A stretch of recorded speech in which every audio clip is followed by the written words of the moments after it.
All right, guys, this is part 5 of the safety talk, right?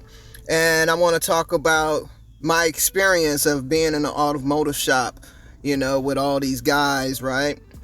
And I want to tell you something that most people overlook when they talk about women in the trades, right? Because it's not just the big stories that we hear or any of the obvious problems that we see and that we know out there. Sometimes the danger starts with the smallest signs that a space wasn't built for you at all, right?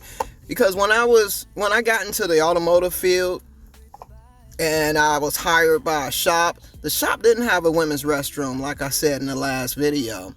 Not one, right? So I had to use the customer's restroom, and every time I walked in there, I get looks, stares, people questioning why I was in the bathroom because my hair was short, I wore work boots, and I didn't dress the way people expected a woman to dress.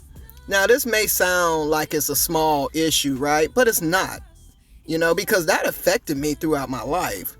That's the kind of environment that teaches you something early. You're being watched, you're being judged, and you are not in a space that considered you when it was built. But here's the thing though. Being uncomfortable is one thing, but being misgendered, questioned, or stared at in a restroom that you have to use because the shop didn't think women would ever work there, that hits your instincts in a whole different kind of way.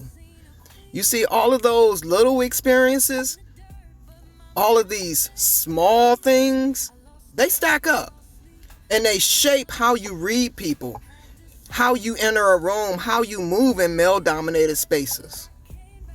So, guys, this is part 5 of the safety talk. Meet me over in part 6. We're going to get deep. This time, we're going to be talking about other people's stories, and you'll see why I laid the foundation first when we get into part 6. It's our time to be free.